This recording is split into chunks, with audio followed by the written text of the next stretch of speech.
Buenos días con todos. Muchísimas gracias por la asistencia puntual a este segundo webinar. Como lo había mencionado nuestro compañero del equipo CEABAT, hoy estaremos hablando sobre el marco internacional de la ciberseguridad. No sé si han podido leer algo del contenido. Como ustedes ven en el contenido hay muchísimas resoluciones, muchas decisiones de los organismos internacionales. La intención de este módulo, incluso este webinar, no es que ustedes se aprendan de memoria o sepan de memoria cada una de las resoluciones, porque no es necesario. Lo interesante es que ustedes entiendan cómo está estructurado el marco internacional, cuáles son los organismos que emiten iniciativas y recomendaciones respecto de este marco de la ciberseguridad, cuál es su competencia, qué tan vinculantes son estos actos administrativos o actos organizativos que ellos emiten, y sobre todo ver la importancia o el impacto de cada uno de estos actos sobre la comunidad internacional. También vamos a revisar temas de la Unión Europea, pese a que nosotros no somos miembros signatarios de la Unión Europea. Este curso está concebido para países de ALAC, de la zona de América Latina y el Caribe.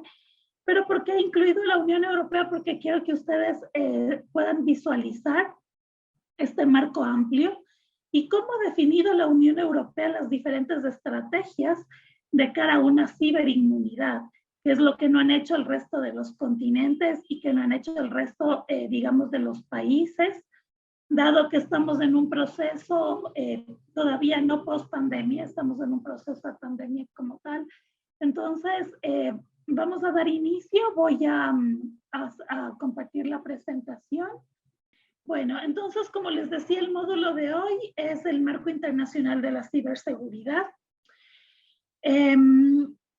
Antes de comenzar la presentación, yo quiero decirles a ustedes o hablarles sobre dos preceptos internacionales. El primero, que la ciberdelincuencia traspasa las fronteras nacionales, como cuando se transmite un virus a través de una serie de países.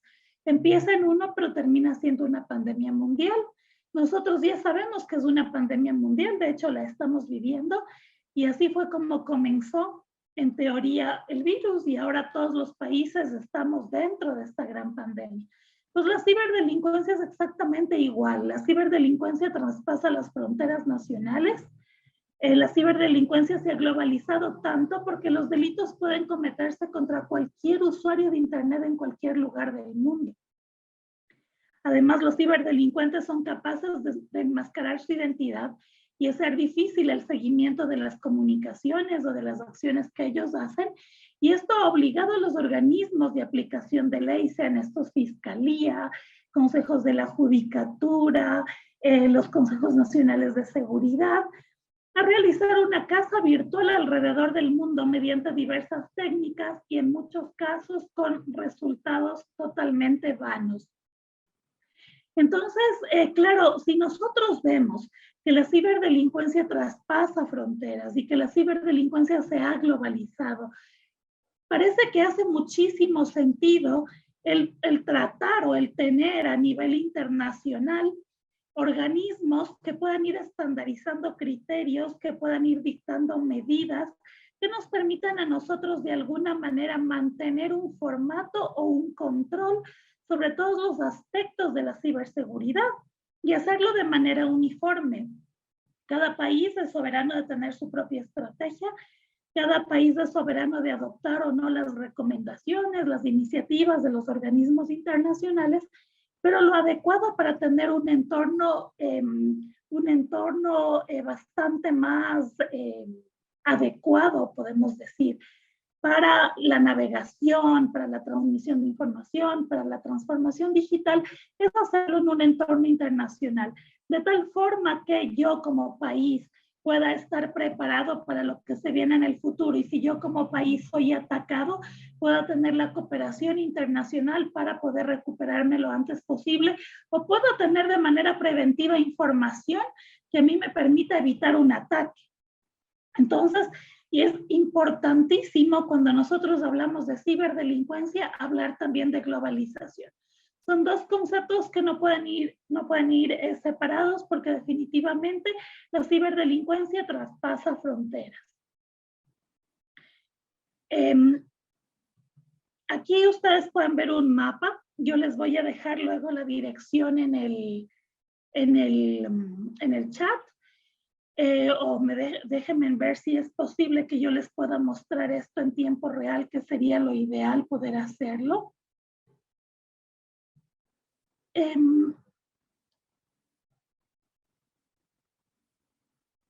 Lo vamos a hacer así. Luego yo les voy a compartir el enlace porque tenemos algún problema de conexión. Entonces, ustedes fíjense en este gráfico. Este gráfico, esta captura la he tomado yo hace 20 minutos para incluir en la presentación. Y básicamente este es un gráfico, es una página de un proveedor de seguridad, donde se pueden ir viendo en tiempo real todos los ataques que se gestan en la red, en todos los países de todos los continentes, desde dónde vienen y hacia dónde van. Clasificados obviamente por su estructura, pueden ser como malware, pueden ser clasificados, por ejemplo, como spam. Aquí están, cada uno de estos son los tipos de detección, si es una vulnerabilidad, si es un detector de amenazas, si es un detector de malware. Entonces, en función de todas estas herramientas se puede determinar. En el segundo en el que yo estoy visualizando el widget, ¿Qué tipo de ataques existen y desde qué países hacia qué países y si son recíprocos y qué tipo de amenazas son? Entonces ustedes imagínense, solamente por ponerles un número de intrusiones no deseadas, hemos tenido en el segundo en el que yo revisé 10.626.309 intrusiones no deseadas en varios sistemas de varios países. Y entonces ustedes pueden imaginar la magnitud de la globalidad de la ciberdelincuencia. Al final de la clase, cuando terminemos el webinar, voy a poner la página para poder hacer el ejercicio en tiempo real y que ustedes lo puedan ver. Entonces, esta globalidad es la que ha hecho que diversos organismos internacionales sumen esfuerzos o creen un marco internacional de cooperación, de iniciativas, de recomendaciones que puedan ayudar o que puedan servir como un paliativo estandarizado para los diferentes países en el tema de la ciberseguridad. Fíjense aquí, los países más infectados el día de hoy. En el primer lugar, bueno, la imagen está un poco grande, no podemos ver la parte izquierda de la pantalla. En primer lugar está Rusia, en segundo lugar está Brasil y en tercer lugar está Estados Unidos. Esto tiene, lo de Rusia y Estados Unidos tiene un contexto político también para que ustedes puedan ir más o menos haciendo un identikit de qué tipo de ataques son, ¿no? Normalmente pueden ser hacktivistas, pueden ser ataques que vienen de grupos tanto de un país como del otro, con fines políticos, dado el conflicto que existe actualmente entre Rusia y Ucrania. Y claro, el nivel de incidencia o el nivel de ataque ha sido tan elevado que los países más infectados del día de hoy son precisamente Rusia, Brasil y Estados Unidos. Y ustedes se preguntarán por qué Brasil. Brasil, ¿qué tiene que ver en el conflicto?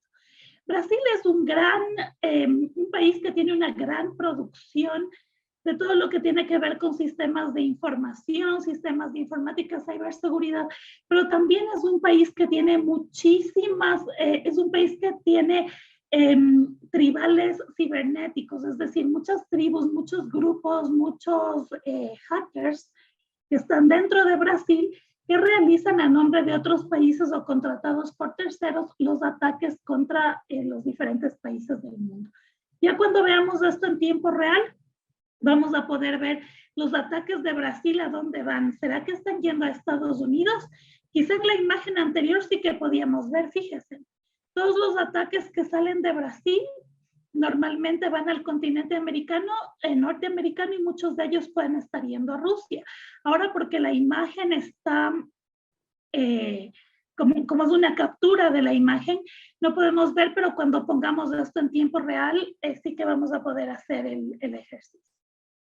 Bueno, entonces, una vez que hemos hablado de la globalidad, de que la ciberdelincuencia es como un virus que comienza en un país y que termina siendo una pandemia mundial, entonces vamos a hablar de los principales organismos internacionales, cuál es su marco de acción, cuál es el alcance global o regional que tienen estos organismos y cuáles son las recomendaciones o las acciones que ellos han tomado. Aquí he puesto yo solamente los principales organismos internacionales.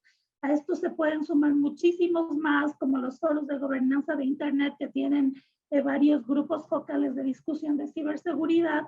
Tenemos también los grupos de ARI, de LACNIC, que son los que asignan, digamos, las direcciones IP a nivel mundial, que también tienen sus foros de discusión de ciberseguridad, y bastantes organizaciones internacionales que están adscritas o suscritas a otros organismos que están dentro de la discusión de lo que tiene que ver con el marco internacional de la ciberseguridad. Aquí nosotros podemos ver a la OIT, que es la Unión Internacional de Telecomunicaciones, la OEA, que es la Organización de Estados Americanos, la OCDE, que es la Organización para la Cooperación y el Desarrollo Económico. Vemos aquí la Unión Europea, el Convenio de Budapest, que es el tratado internacional más grande en temas de ciberseguridad, y aquí tenemos la ONU con sus diferentes iniciativas. Entonces, la idea de estas iniciativas, en función del alcance que puedan tener estos organismos, es básicamente estandarizar criterios o cooperar con iniciativas y recomendaciones que permitan tener un marco de ciberseguridad estandarizado a nivel regional, a nivel internacional o incluso a nivel nacional en algunos países, cuando se hacen ejercicios puntuales o estudios puntuales sobre alguno de los países miembros. Entonces, bueno, comenzamos nosotros con la ONU, la Organización de las Naciones Unidas, sus iniciativas y recomendaciones. Como les había dicho al inicio del webinar, no vamos aquí a entrar a la discusión de muchísimas resoluciones que tienen mayor o menor relevancia. No es ese el espíritu, porque las recomendaciones o resoluciones las podemos encontrar de manera fácil dentro del material que yo les preparé. Incluso dentro de ese material no están todas, únicamente están aquellas más relevantes o las más actuales, pero la idea de esto es que ustedes conozcan cuáles son estos organismos, cuál es el impacto que tienen y la estructura que ellos cumplen o gestan dentro del ecosistema de la ciberseguridad y con qué aporta cada uno.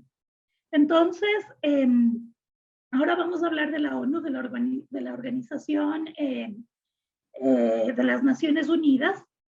Tiene una participación muy activa en el ámbito de la ciberseguridad, especialmente en el proceso de alcanzar un consenso general en materia de seguridad y establecer una normativa internacional que promueve el acceso universal a las TIC, pero al mismo tiempo garantiza la seguridad en la red y la protección de la información. La Organización de las Naciones Unidas es quizá el organismo internacional que tiene más países adheridos como tal a esta organización. Y en ese sentido, la ONU ha creado un grupo que se le llama el UNGGE, por sus siglas en inglés, que es un grupo de expertos gubernamentales de las Naciones Unidas, que está conformado por miembros de los principales o de las grandes naciones que tienen mayor gestión sobre los temas de ciberseguridad. Y este grupo lo que hace es emitir informes sobre los avances de cada uno de los países en la esfera de la información y las telecomunicaciones en el tema o en el contexto de la seguridad internacional. También la ONU tiene su oficina de la lucha contra el terrorismo, por sus siglas en inglés OLST, o las siglas en español, mejor dicho. La OLST cuenta con un programa denominado el Programa de Ciberseguridad y Nuevas Tecnologías, en el cual fomenta capacidades de los Estados miembros y las organizaciones privadas en la prevención contra los ciberataques realizados por actores terroristas contra infraestructuras críticas. Cuando hablamos de infraestructuras críticas, nos referimos sistemas de energía eléctrica, sistemas de agua potable, los sistemas de seguridad nacional, campos militares, carreteras, cualquier tipo de infraestructura industrial que tenga impacto sobre la economía de un país. Entonces, bueno, esto por un lado tenemos la Oficina de las Naciones Unidas de la lucha contra el terrorismo y por otro lado tenemos este grupo de expertos gubernamentales. Entonces, el grupo de expertos gubernamentales se conformó sobre la base de una distribución geográfica equitativa con miras a promover un entendimiento común de las amenazas reales y potenciales en la esfera de la seguridad de la información. Entonces, hubo un primer grupo compuesto por representantes de 15 países en el año 2004. Esto ya data de tiempo atrás. Luego se conformó en el año 2009 un nuevo grupo que ya tenía más expertos gubernamentales. Luego se tuvo un tercer grupo, según los países han ido avanzando en sus estrategias, se han ido sumando más expertos internacionales a este grupo de expertos gubernamentales. Y cada uno de ellos ha ido cumpliendo varias acciones, ¿no? Han ido presentando los informes o la información sobre el marco de la ciberseguridad en los diferentes países, han ido presentando normas restrictivas, buenas prácticas, informes, y luego también el Consejo de las Naciones Unidas ha ido emitiendo principios rectores, resoluciones, que básicamente lo que han hecho es ayudar a que el entorno de la ciberseguridad internacional se encuentre bastante más estandarizado. Tuvimos un cuarto grupo de expertos que se constituyó en el año 2013, que generó uno de los reportes más importantes, donde incluían ellos amenazas actuales y emergentes, normas, reglas y principios para comportamiento de los estados, medidas para la construcción de confianza en el ciberespacio, aplicación del derecho internacional, entre otras. Y claro, estos grupos, como yo les decía, vienen generando los reportes en el tiempo. En el año 2015 generaron un nuevo reporte, básicamente un nuevo reporte en el que concluyen que se ha avanzado mucho en el reconocimiento de los riesgos, pero que todavía existen muchas labores en el futuro por hacer, y ellos dan algún detalle específico sobre los esquemas estatales de seguridad. Se emite incluso una resolución sobre el informe que ellos proponen para la promoción y el comportamiento responsable de los países en el ciberespacio, y se hace un exhorto a los miembros a tomar varias acciones que lo que van a permitir básicamente es mejorar el entorno internacional de la ciberseguridad. Como les había dicho, no vamos a entrar en el detalle de las resoluciones, ya las tienen ustedes detalladas en el material y es poco práctico ir citando cada una, pero lo que sí les voy a comentar de manera general es que dentro de la ONU hay muchísimos aportes, no solamente el grupo de expertos, sino también hasta a la Oficina de la Lucha de las Naciones contra el Terrorismo, y existe la Comisión Mundial sobre la Estabilidad del Ciberespacio, la GCSC.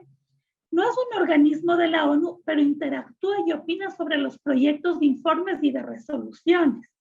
Entonces, esta cooperación internacional, sumada al grupo de expertos, hace que todas las normas, informes, principios y resoluciones tengan un contexto global, un contexto internacional, y sobre todo sean dictadas sobre aspectos de la práctica, de la técnica en temas de ciberseguridad y de la experiencia. Entonces, eso es lo que le hace bastante más potente a los informes que emiten los expertos gubernamentales, porque cuentan con insumos o con criterios, por ejemplo, de la Comisión Mundial sobre la Estabilidad del Ciberespacio, y esta comisión a su vez también propone o se ocupa de cuestiones relacionadas con la ciberseguridad y hace recomendaciones sobre los procesos, intentando aprovechar y complementar los esfuerzos existentes y darles un nuevo impulso para que se puedan considerar dentro del ecosistema digital.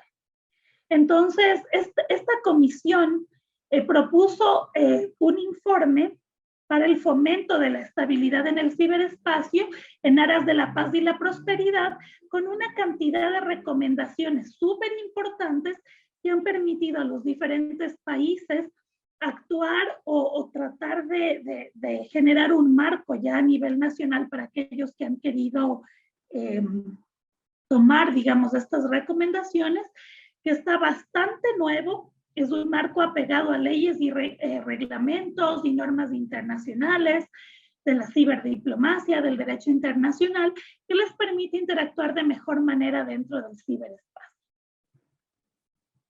Luego vamos con la UIT, la Unión Internacional de Telecomunicaciones. La Unión Internacional es el organismo más especializado de las Naciones Unidas en las tecnologías de la información y la comunicación. De hecho, son 193 Estados miembros y casi 900 entidades públicas, privadas, gubernamentales, regionales, académicas, que están suscritas a la Unión Internacional de Telecomunicaciones. La OIT fue creada hace más o menos unos 150 años y es el organismo intergubernamental encargado de coordinar a escala mundial todos los temas relacionados con las telecomunicaciones y el espectro radioeléctrico. Pero la Unión Internacional de Telecomunicaciones tiene diferentes grupos o comisiones de estudio dentro de sus ejes de trabajo, que son el eje técnico, el eje regulatorio, el eje de normalización, y precisamente tiene una comisión, que es la Comisión de Estudio 17, que es la encargada de coordinar absolutamente todos los aspectos de seguridad, de gestión de la seguridad, de la arquitectura y marcos de seguridad contra el spam, de la seguridad cuántica, del marco de confianza de identidades abiertas, de los datos abiertos, de la protección de datos personales. Esta es la encargada de coordinar a nivel mundial todos estos aspectos.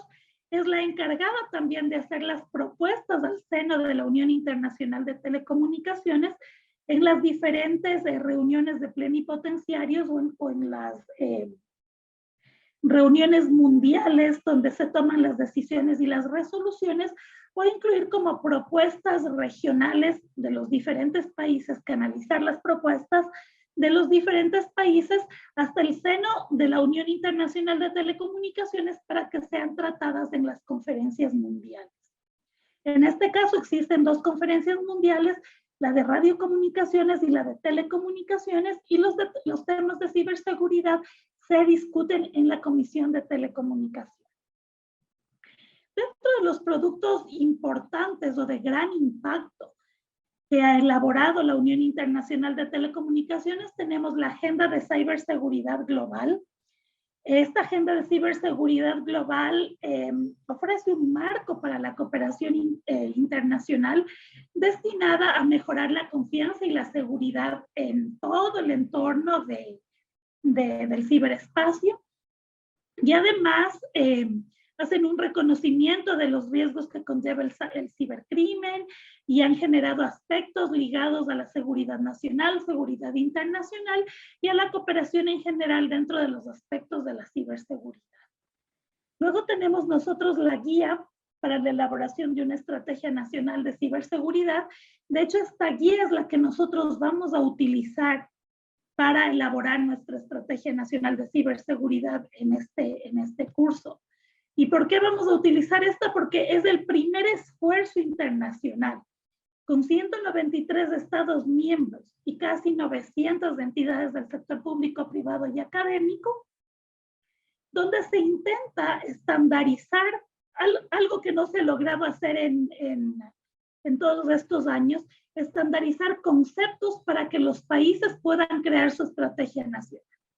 Claro, hay muchos países que han creado su estrategia nacional sobre la base de lineamientos, normas, su constitución, su carta magna, pero la idea es que estas guías permitan que cada uno de los países tenga una estrategia nacional bajo un procedimiento estandarizado que cuente con los diferentes procesos o procedimientos que garanticen que esta estrategia nacional no solamente sirva para las actividades dentro de la frontera, sino también acciones de contingencia, de cooperación y de resguardo que puedan traspasar la frontera de cada uno de los países. Esto es lo que le hace especial a la guía. Y luego también ellos tienen el índice de ciberseguridad global. Este índice básicamente mide el compromiso de cada uno de los Estados miembros con la ciberseguridad.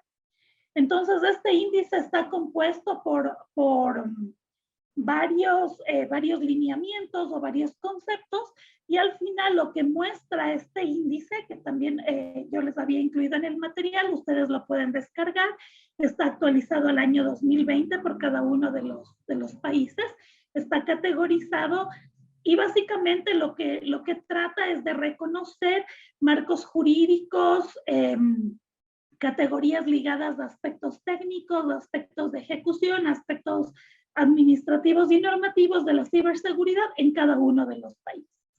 Entonces, por eso es tan importante la acción de la OIT. Aquí solamente he citado 3 de los grandes productos de la OIT. Pero luego también podemos hablar del manual de seguridad de la OIT, del informe técnico sobre la utilización satisfactoria de normas de seguridad, todo el programa o las directrices que ellos tienen para la protección de la infancia en línea, y una cantidad más de programas de tutoría sobre ciberseguridad para mujeres. Y luego, claro, las principales resoluciones que se han emitido dentro de la conferencia mundial, sea esta la de Guadalajara, la de Busan, la de Dubái, y así diferentes conferencias mundiales, donde se han tomado recomendaciones ligadas a los aspectos generales y puntuales de la ciberseguridad. Entonces, todas esas recomendaciones y resoluciones ustedes las tienen dentro del material. Si quieren ampliar la información que les he presentado yo en el material, pueden descargarlas, no hay restricción en estas que son de carácter público. Y entonces, básicamente, este es el papel de la OIT, aparte de la colaboración que realiza con otras instituciones para realizar ejercicios de cibersimulacro, contando con la participación de expertos, también dar capacitación y generar algunos ejercicios o prácticas para la creación de los EQCERTs o de los CSIRTs nacionales. Y luego también la cooperación que tiene con Interpol, que tiene con FIRST, que es el Foro de Equipos y Respuestas a Incidentes de Seguridad. Entonces, el marco de la OIT es un marco mundial. Igual que el de la ONU, el marco de la OIT es un marco mundial. Las recomendaciones y resoluciones que emite la OIT son recomendaciones para todos los países que son miembros o estados signatarios, pero también pueden ser adoptadas por aquellos que no son estados o miembros signatarios. Las recomendaciones son de adopción voluntaria y las resoluciones son resoluciones que tienen que ser traducidas a la normativa nacional de cada uno de los países. Luego vamos a hablar ya de la OEA, que la OEA es más regional. La OEA es la Organización de los Estados Americanos y va básicamente desde Canadá hasta la punta del Cono Sur, tomando todo lo que sería la región ALAC, que es América Latina y el Caribe. Y es el principal foro regional que nosotros tenemos para el diálogo, análisis de políticas, tomas de decisiones y demás respecto de la ciberseguridad, no solamente en temas de ciberseguridad, en muchísimos temas. La OEA tiene sus comités consultivos permanentes, en el caso de la CITEL, uno de telecomunicaciones, uno de radiocomunicaciones, pero por su parte también tiene al CICTE, que es el Comité Interamericano contra el Ciberterrorismo, que es la única entidad regional que tiene como propósito prevenir y combatir el terrorismo en América, en general en las Américas. También anima la cooperación y el diálogo entre los Estados miembros para contrarrestar el terrorismo de acuerdo con los principios de la Carta de la OEA y con la Convención Interamericana contra el Terrorismo. Entonces, la acción de la OEA, aparte de ser una acción propositiva, también es una acción de cooperación, de diálogo, entre los Estados miembros que permite generar una gran cantidad de acuerdos y fortalecer la institucionalidad y el contexto regional en todo lo que tiene que ver con prevención y reacción en temas de ciberdelincuencia.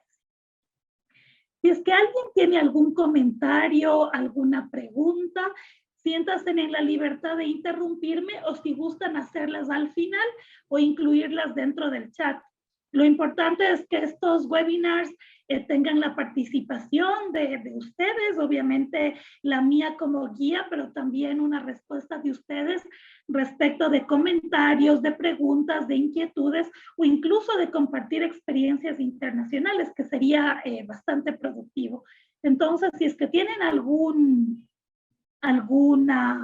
pregunta, algún comentario, siéntanse libres de interrumpirme o si gustan ponerlos dentro del chat para poder hacer o contestar estas preguntas y comentarios al final del webinar. Entonces, bueno, la OEA tiene como misión quizá dentro de lo que es ciberseguridad el apoyo a la creación y fortalecimiento de los centros de respuestas a incidentes informáticos y telemáticos nacionales de la región. De hecho, la OEA ha ayudado para que se creen 21 CERTs a nivel internacional. Entonces, también ha realizado 14 ciberejercicios nacionales e internacionales. No sé si alguno de ustedes o alguna de ustedes ha participado en los Cyber Challenge. Últimamente ellos hacen también los Women Cyber Challenge, donde hacen ejercicios reales de ciberataques, para contrarrestar ataques, de conocimiento táctico, de estructuración de aspectos cibernéticos. Son súper interesantes estos ejercicios. Luego ellos han ayudado a crear 11 estrategias nacionales de ciberseguridad, han apoyado en la creación de 11 estrategias de países de la región y finalmente a través de sus oficinas han capacitado a 20,000 ciudadanos y grupos o entidades del sector público y del sector privado que están entrenados en temas de ciberseguridad. Entonces, la labor de la OEA es una labor bastante más completa porque ellos no van solamente a la emisión como tal de recomendaciones o de resoluciones, sino también a la gestión de iniciativas regionales. Y estas iniciativas regionales, a su vez, lo que permiten es que podamos tener un marco bastante más seguro, un marco de cooperación, un marco de entrenamiento, de capacitación, un marco de fortalecimiento de la ciberseguridad en cada uno de nuestros países. Obviamente, como les decía, lo que tenemos aquí en la lámina por temas de seguridad no es todo lo que hace la OEA. La OEA hace muchísimas cosas más, pero he tratado de plasmar aquellas que son de mayor importancia o de mayor relevancia dentro del entorno regional de la ciberseguridad. Luego tenemos nosotros la OCDE, que es la Organización para la Cooperación y Desarrollo Económico. Muchos de nuestros países no son miembros signatarios de la OCDE. De hecho, hay países como Colombia, por ejemplo, que recién se ha ido integrando.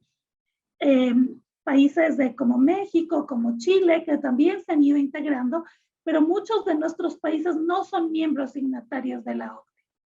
Pero yo le he incluido aquí, ¿por qué? Porque a pesar de que la gran mayoría de los países no forma parte de este organismo, se considera oportuno citar las iniciativas y recomendaciones en materia de seguridad, ya que son iniciativas y propuestas de políticas públicas de muy alto nivel que pueden servir dentro del mejoramiento de las capacidades reactivas y preventivas de cada uno de los países de la región.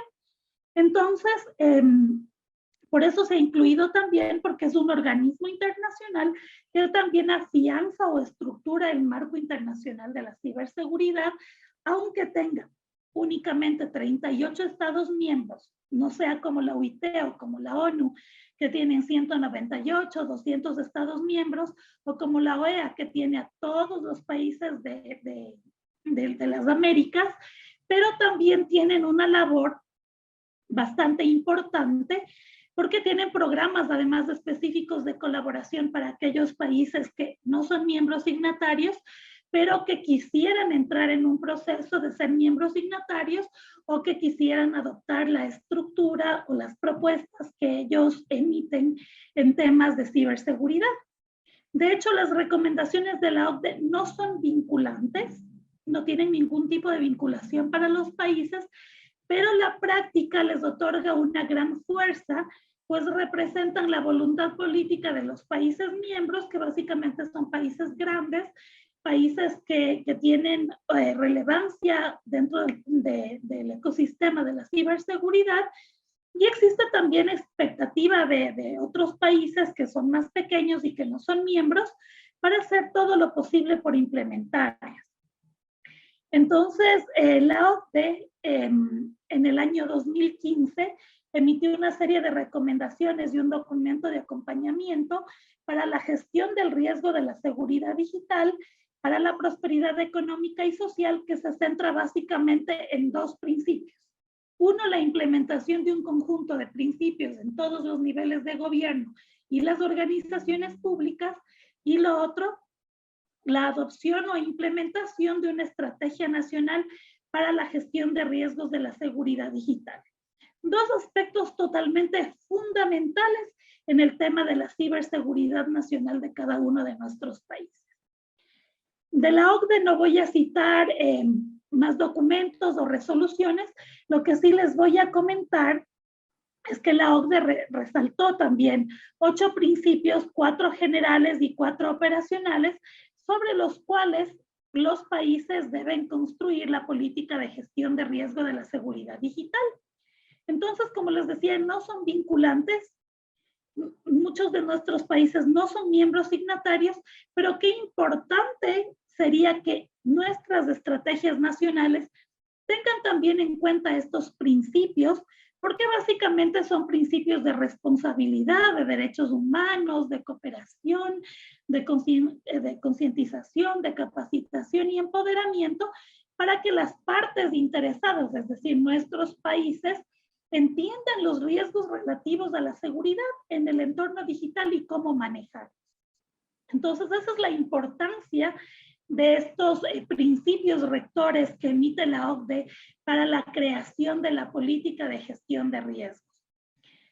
Entonces, les invito también a que revisen en el material complementario que les he puesto en el módulo, si gustan revisar algunas resoluciones que ha emitido la OCDE, a profundizar un poco más sobre los principios rectores, y todo este proceso, ¿no?, de contextualización de la ciberseguridad y apoyo a la creación de la política de gestión de riesgo en la seguridad digital.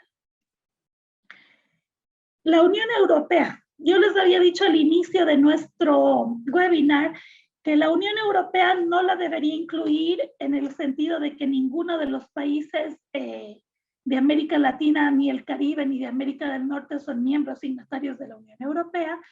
Pero ¿por qué la he incluido? Porque me parece tan importante la estructuración que ha hecho la Unión Europea. Ya les decía yo en los webinars anteriores, qué importante esto de la cooperación regional o de contar con una comunidad, porque así es como se llama la comunidad europea, la Unión Europea, una comunidad donde cada uno de los países puede estar en la misma capacidad, pese a que no tengan la misma estructura económica, social, productiva, pero que no se queden relegados frente a los otros, porque pueden aprovechar las sinergias de los otros para ir fortaleciendo su contexto, tanto nacional como internacional. Entonces, básicamente, esa es la definición de una comunidad. Nosotros no tenemos actualmente algún sistema comunitario como puede tener la Unión Europea. A nivel de los países, por ejemplo, de la CAN, de la Comunidad Andina de Naciones, sí que tenemos un espacio comunitario, pero no es un espacio tan transversal, un espacio interactivo como el que puede tener la Unión Europea, donde cada una de sus decisiones son de adopción obligatoria para los países, y a través del comité de gestión o del seno de de decisiones de la Unión Europea, se pueden tomar decisiones que favorezcan a todas las naciones independientemente de su tamaño o de su estado económico. Entonces, les quería compartir algunos de los datos de la Unión Europea y por qué es importante el sentido de comunidad, qué han logrado ellos al ser una comunidad y al tomar decisiones en comunidad. Entre los 20 primeros puestos del índice mundial de ciberseguridad, son 18 los países europeos que figuran. Imagínense qué importante. Los países que tienen mayor ciberseguridad, de los 20 primeros, 18 son europeos. El valor del mercado de la ciberseguridad en la Unión Europea se estima que está sobre los 130.000 millones de euros y que está creciendo a un ritmo del 17% anual. ¿Qué quiere decir? Que todos aquellos servicios de seguridad, plataformas de seguridad, seguridad en la nube, seguridad táctica, seguridad y defensa, seguridad del ciberespacio, toda la industria que genera la Unión Europea o los países miembros, tiene un crecimiento exponencial porque como son normas de adopción comunitaria, ningún país puede quedar relegado y existen fondos que permiten financiar a aquellos más pequeños como Chipre, Malta, como España, por ejemplo, los países que serían europeos latinos como Italia, Portugal, España, Grecia, que no tienen quizá las mismas posibilidades en temas económicos que pueden tener los nórdicos o que puede tener Alemania, pero existen programas de intervención y de financiamiento para ayudar a que estas industrias puedan seguir creciendo y que las negociaciones también de los mercados internacionales puedan hacerse de manera comunitaria de tal forma que beneficien a todos los países de la Unión Europea. Entonces, imagínense ustedes, 130.000 millones de euros es lo que ha alcanzado el mercado de la ciberseguridad en la Unión Europea. Eso podría ser el PIB de varios países de América Latina y el Caribe. Luego la Unión Europea cuenta con más de 60.000 empresas de ciberseguridad y más de 660 centros especializados en ciberseguridad en todos los países regionales. Entonces, como ustedes pueden ver, hay una gran estructura e infraestructura detrás de la ciberseguridad en la Unión Europea. Y aquí vamos a la parte más bonita, la parte de la ciberresiliencia, la parte de las últimas actuaciones y las medidas para hacer frente a los desafíos en materia de ciberseguridad de cara a la digitalización o a la transformación digital. Piensen ustedes que muchos de nuestros países ni siquiera han tratado o han puesto el tema de la transformación digital sobre la mesa y en Europa ya han creado todas estas estrategias que les va a permitir luchar contra la ciberdelincuencia, impulsar la ciberdiplomacia, reforzar la ciberdefensa, mejorar y proteger las infraestructuras críticas y sobre todo contar con una estrategia regional de ciberseguridad que les permita a ellos actuar en un marco comunitario para que la transparencia del delito, la resolución de conflictos internacionales en temas de seguridad pueda ser abordada desde un marco totalmente comunitario. Entonces, con esto poder combatir de manera eficiente al ciberdelito, combatir a los fraudes, tener directivas que les permitan actuar sobre temas de redes y sistemas de información y sobre todo lograr sanciones comunitarias contra los ciberataques, intensificando así la ciberdefensa. Aquí les he citado, no son todas, obviamente, las acciones, pero es un poco el marco internacional que ellos han logrado desarrollar en poco tiempo, porque esto lo vienen haciendo más o menos desde el año 2019. Y esto se ha intensificado, se ha reformado con el tema de la pandemia.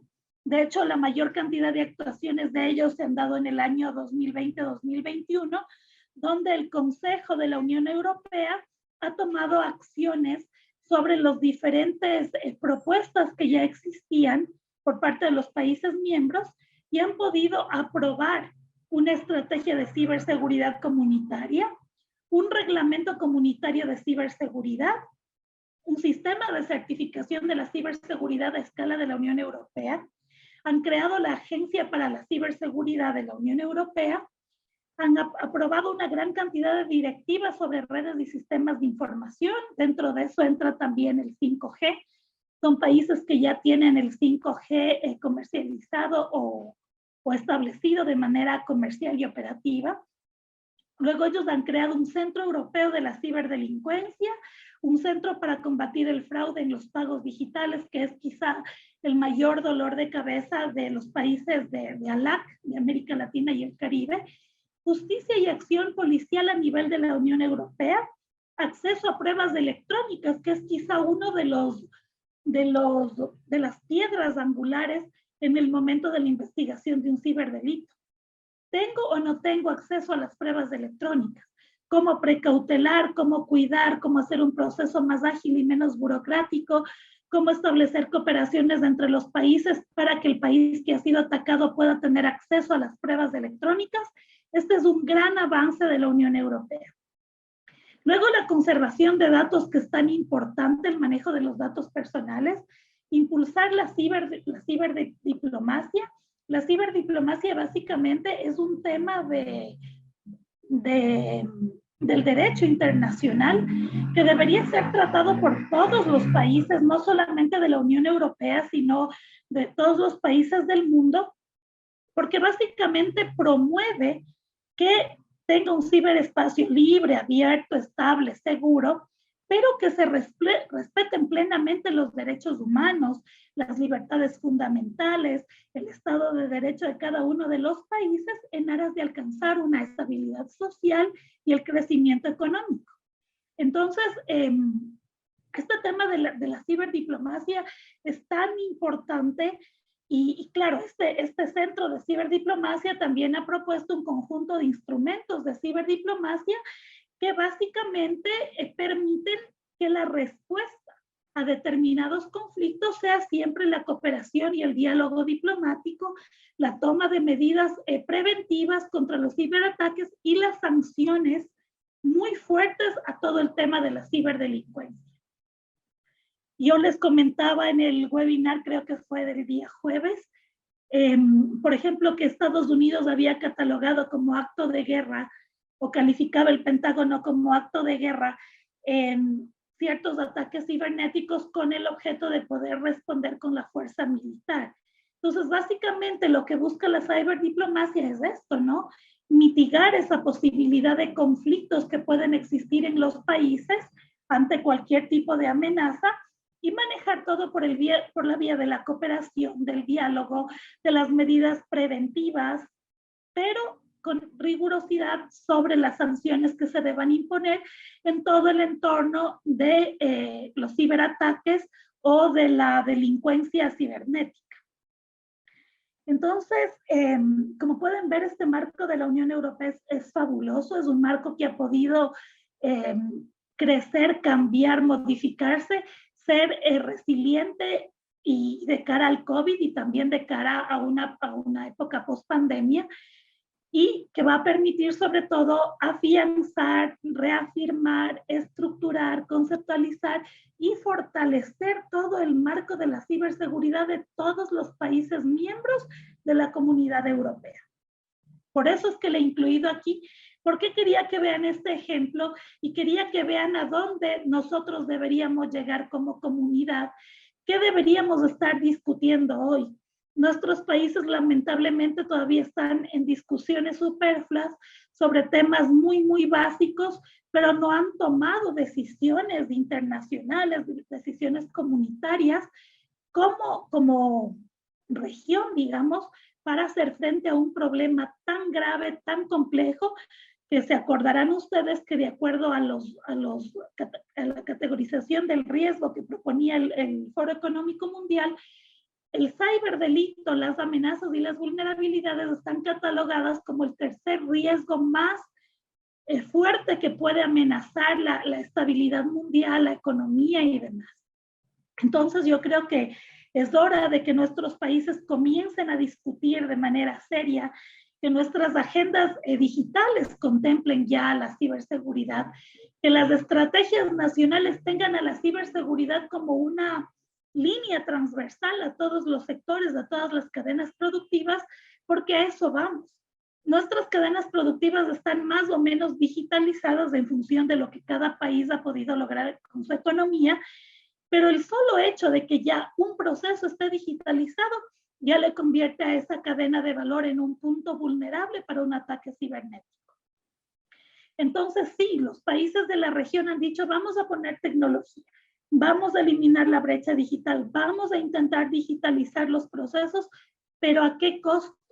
Han pensado en la ciberseguridad, han tomado decisiones internacionales para combatir el fraude y los ciberdelitos, han intentado impulsar sanciones comunitarias o sanciones regionales contra los ciberataques, han logrado estandarizar sus estrategias como para tener o poder decir que hablamos todos del mismo idioma en temas de ciberseguridad.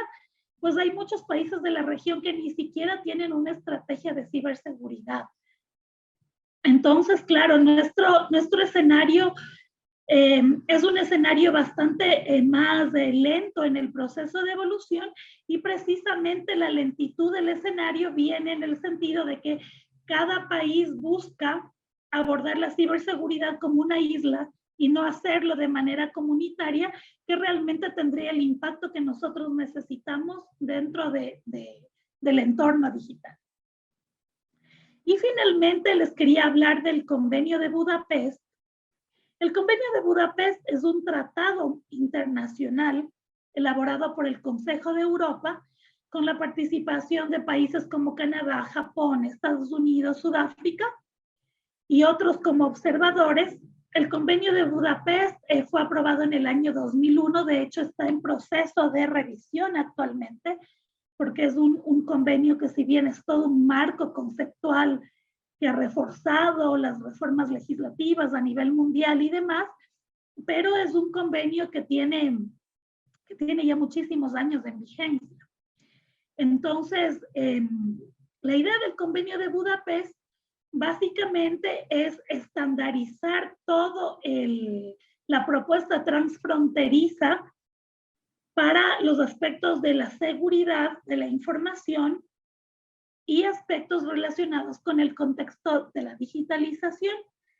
Entonces, el Convenio de Budapest, como les decía, no es la panacea en el tema, pero es la piedra angular de los avances en materia de ciberdelincuencia, no solamente para la Unión Europea, sino para los demás estados firmantes. Muchos de nuestros países no están en el Convenio de Budapest tampoco. Muchos de nuestros países también están como observadores y han sido invitados a ascender. El hecho de estar como observadores, ¿qué les permite?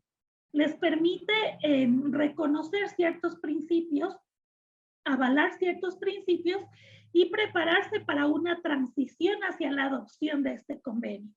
Entonces, hay países que han estado como observadores y han sido invitados a ascender a estados miembros, digamos, a estados adheridos con participación activa, obviamente cumpliendo todos los lineamientos que establece el Convenio de Budapest para poder ser un miembro signatario. Alguien me preguntaba la otra vez en un webinar, ¿necesitamos que nos inviten para poder formar parte del convenio? Y la respuesta es no. Si nosotros cumplimos con ciertos requerimientos, podemos adherirnos como observadores, y una vez que estamos adheridos como observadores, a futuro, la misma convención del Convenio de Budapest puede invitarnos a ascender como miembros, pero el hecho de que nos inviten a ascender no implica el proceso formal de la invitación, sino cumplir o estar preparado para implementar todos los lineamientos que están en el Convenio de Budapest, y muchos de nuestros países no están. Entonces, no se han adherido no porque no han querido, sino porque no están preparados para cumplir estos lineamientos. Algunas de las ventajas que tuvo este Convenio de Budapest en el marco internacional de la ciberseguridad es que vino a reforzar un proceso de reforma legislativa a nivel mundial. Al menos 120 países han realizado reformas a sus legislaciones penales como producto de este tratado, aunque no sean miembros signatarios, pero lo han tomado, logrando armonizar las legislaciones, sobre todo en los códigos orgánicos integrales penales o legislación penal. Este tratado ha tenido un alcance más allá de Europa. Más de 55 países han ratificado y suscrito este tratado o han sido invitados a participar en el mismo, incluyendo más de 14 países que no son de la Unión Europea. Como les dije, este tratado no es la panacea, pero ha servido de catalizador para la cooperación técnica cuando algún país ha tenido problemas con su ciberseguridad. Los países que han implementado este tratado han mejorado las capacidades y las medidas de justicia penal. Recuerden que este convenio de Budapest no está ligado únicamente a aspectos técnicos. De hecho, no son la mayoría aspectos técnicos, son aspectos de medidas de justicia penal, medidas de asistencia, medidas de estructuración, medidas preventivas, medidas sancionatorias. Entonces, es un acuerdo que, como les decía, ha sido un catalizador para la mejora de las capacidades de cada uno de los países. Este tratado es quizá una de las mayores contribuciones del Consejo de Europa a la cooperación en el tema de gobernanza de Internet. Está muy ligado a todo lo que tiene que ver con gobernanza de Internet y la adecuada convivencia dentro del ecosistema digital. Los gobiernos ahora tienen la obligación de proteger a los ciudadanos a través de leyes y medidas de cumplimiento que antes ni siquiera se discutían, pero que hoy están incorporadas en los códigos penales o en la legislación específica de ciberseguridad o ciberdefensa que puedan tener los diferentes países. Para muchos países, la adhesión al Convenio de Budapest básicamente ha representado un reto legislativo, puesto que abarca áreas sensibles que no pocas veces ha dado motivo a los dilemas sobre las libertades y el control legislativo, lo cual se ha traducido en atrasos a su discusión legislativa.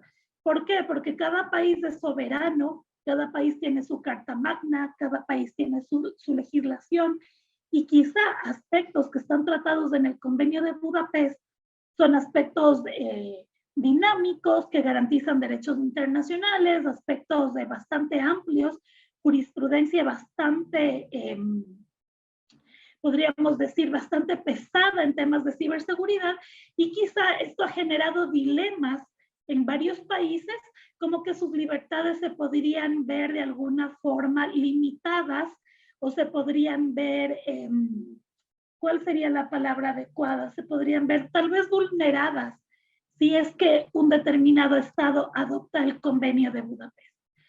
Lo cierto es que el Convenio de Budapest básicamente es el documento balanceado, juicioso, coherente, que debe considerarse como el único, digamos, tratado internacional de adhesión de cualquier estado que esté preparado para implementarlo, pero que genera todo este entorno propositivo que nosotros queremos respecto del tema de la ciberseguridad. Aquí nosotros podemos ver en este mapa que nos ha proporcionado un estudio que realizó el Banco Interamericano de Desarrollo con la OEA, qué países forman parte de la Convención de Budapest y qué países han sido invitados a ascender a la Convención de Budapest. Vemos Panamá, República Dominicana, Costa Rica, Colombia, Perú, Paraguay, Chile, Argentina, que forman parte ya de la Convención de Budapest. Y luego vemos países como por ejemplo Brasil, Guatemala, México, que han sido invitados a ascender a la Convención de Budapest. También existe el deseo de algunos otros países, un deseo manifiesto, como por ejemplo Ecuador, de adherirse a la Convención de Budapest, que lo hizo en el año 2008, y que ha sido un proceso que ya ha entrado al Consejo de la Unión Europea para resolución de adopción, de adhesión, digamos, a este convenio. Lo ideal sería que todos los países estemos adheridos a este convenio y sobre todo que todos los países podamos tener un marco regional, y si puede ser internacional, cuanto mejor, pero al menos regional, de cooperación, de estandarización y de protección del tema de la ciberseguridad, para que nuestro ecosistema digital, al menos en la región, pueda ser bastante más más sano, bastante más diverso, bastante menos restrictivo y sobre todo sea un ecosistema seguro para todos los países. Esto es lo que yo les quería compartir el día de hoy. Entonces, hasta aquí está mi presentación. Ahora vamos a pasar con preguntas, si es que alguien tiene preguntas. Y si no tienen preguntas o comentarios que hacer, quería mostrarles también lo que les había dicho respecto de ver los ataques en línea, ¿no? Cómo está este proceso de ataques en línea, cómo se está gestando. Entonces, quedo pendiente de cualquier comentario que tengan ustedes o que quieran realizar. Voy a leer en el chat, tengo aquí 3 chats. Bueno, son básicamente comentarios de saludos, pero quisiera ver si es que alguien quisiera hacer alguna pregunta o quisiera hacer algún comentario, comentarnos alguna de las experiencias de sus países o algún criterio sobre lo que hemos hablado el día de hoy.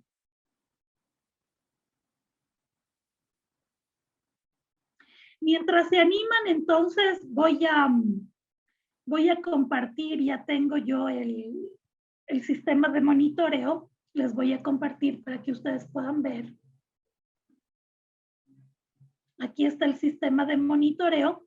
Fíjense en ustedes. Monitoreo en tiempo real. Ya les voy a pasar el enlace para que ustedes puedan ver. Les voy a enviar el enlace al chat. Me dan un momento y les envío. Miren, fíjense. Este es el mundo en tiempo real. Todas las ciberamenazas que están en el mundo en tiempo real. Miren ustedes aquí Latinoamérica, el Caribe y Estados Unidos. Les había comentado yo que esta mañana que hice la captura, los países más con mayor cantidad de ataques o los que estaban en el ranking el día de hoy eran Rusia, Brasil y Estados Unidos. Entonces, fíjense, vamos a ampliar un poco Estados Unidos y miren ustedes la cantidad de ciberataques que se están gestando, ciberataques, amenazas, vulnerabilidades, y vamos a ver hasta dónde llegan, ¿no? Entonces vemos que van específicamente hasta Rusia la mayoría, y de Rusia lo propio hasta Estados Unidos. Y luego, claro, ya hay otro tema de, vemos que Rusia está ahora como un blanco mundial de ataques. Y vamos a ver el caso de Brasil, que resultaba un poco increíble, porque si nosotros vemos otros países de la región, por ejemplo, Colombia, una actividad cibernética bastante baja hoy. Ecuador, prácticamente nula. Perú, casi nula. Vamos a ver en los países de Centroamérica y vemos una actividad cibernética de ciberamenazas, digamos, mínima. Pero de Brasil, vamos a hacer un zoom a Brasil. Vemos que aquí sí que hay actividad y se están gestando bastantes ataques. Podemos ver cada punto en específico, ver desde dónde a dónde van, de qué se trata. Pero básicamente aquí es donde nosotros podemos ver de qué tipo son. Y aquí, por ejemplo, nosotros vamos a ver ataques de intrusión, de intrusión, porque se lo hace a través de un IDS, se van monitoreando a través de un IDS y vamos viendo que la mayor cantidad de ataques son de intrusión no autorizada. Entonces, fíjense en ustedes qué denso que está el panorama hoy de la zona de Rusia, Bielorrusia, Ucrania, Moldavia, toda la zona que está cerca. Y luego también recuerden ustedes que Francia está ahora en un proceso de protestas. Debe ser muchísimo hacktivismo que está en esta zona de Europa. Hacktivismo por el tema de los antivacunas. Ha habido muchísimas protestas también estos días por varios temas. Entonces vemos que la actividad cibernética obviamente está no solamente vinculada a aspectos técnicos, sino también a aspectos de seguridad, seguridad internacional. Entonces, estos puntos donde ustedes ven así como unas llamas celestes son los sitios de extremada concentración de ataques, ¿no? Entonces, fíjense en ustedes cómo están hoy. Vamos a ver si podemos ver las estadísticas en tiempo real, las detecciones por segundo, que se carguen y ya les vamos a ver. Los países más infectados hoy: Rusia, Brasil, China, Estados Unidos y Alemania. ¿Por qué Alemania? Porque básicamente Alemania, el Consejo de Estado de Alemania, el día de ayer ha hablado de toda la cooperación que la OTAN puede dar a Ucrania para el tema de un posible conflicto bélico con Rusia, ¿no? Entonces vemos que todo está ligado, nada es casualidad, no se trata esto de un aspecto netamente técnico o meramente técnico, no, esto va muchísimo más allá. Conflictos políticos, conflictos sociales, protestas sociales, intereses económicos, intereses políticos, todo eso es lo que motiva los ataques cibernéticos. De hecho, muchos de esos deben ser ataques de denegación de servicios, ataques distribuidos de fuerza bruta, una cantidad de ataques orientados a golpear obviamente al país, a la organización, a la empresa o a quien quieran ellos específicamente atacar, ¿no? Entonces, podemos abrir, por ejemplo, en el caso de Rusia, y vamos a ver aquí de qué se trata. Entonces, aquí nosotros podemos ver, son troyanos, son paquetes sospechosos, son virus, son malwares, cada uno en su proporción, gusanos, una cantidad de amenazas, vulnerabilidades y riesgos que se están gestando a través de la red ya en forma de ataques. Entonces, bueno, eso es lo que les quería yo mostrar el día de hoy. Les voy a dejar aquí el enlace por si quieren ver. Después ustedes con más calma, cada uno revisar. A ver si tenemos aquí alguna pregunta. A ver, dicen. ¿Qué significan los diferentes colores en el mapa? A ver, los diferentes colores en el mapa ya les había comentado yo cuando estábamos viendo la presentación. Cada uno de los colores está ligado. Voy a volver a poner la presentación para poder mostrarles porque ya me salí de la herramienta. Voy a volver a compartir la pantalla.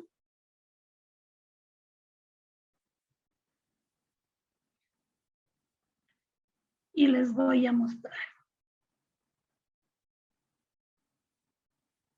Entonces, supongo que la pregunta se refiere a estos colores, ¿no? Entonces les decía yo, son por ejemplo malwares, vulnerabilidades, IDS, son los detectores de intrusión que detectan cada una de intrusiones no autorizadas, malwares, otro tipo de malwares calificados como los troyanos, los worms, e intentos de acceso no autorizado, spam. Cada uno de los colores tiene un significado relacionado con el tipo de ataque.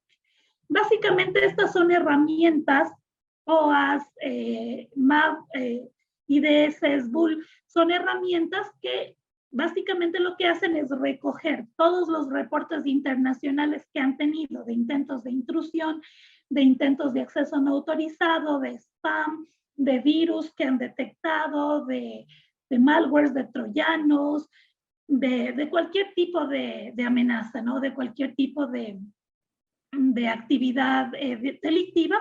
Ellos van contabilizando en función de la capacidad que tienen los equipos técnicos de detectar, van contabilizando y van mostrando en tiempo real desde dónde hasta dónde se gestaron, el tiempo de duración, la intensidad del ataque.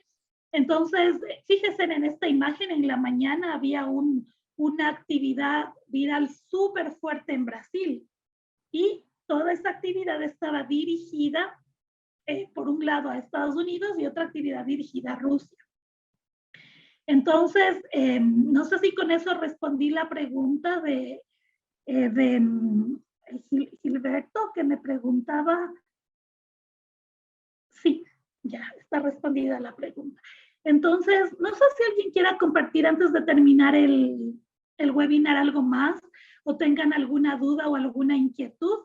De todas formas, esta semana, y yo he tratado de que los días jueves siempre traer a un experto, ¿no? Ya la semana pasada estuvo la persona que está frente de la policía judicial al tema de los ciberdelitos, pero esta semana en particular lo que yo quisiera hacer, el webinar del jueves, más que un webinar donde yo hable o les explique cosas, va a ser un webinar donde ustedes me presenten todas las inquietudes o interrogantes que puedan tener, o si quieren una conversación de todo lo que han visto, qué les ha parecido, si quisieran reforzar algo, también ustedes me lo pueden poner por el foro y yo podría preparar material adicional o conversar con ustedes sobre temas adicionales.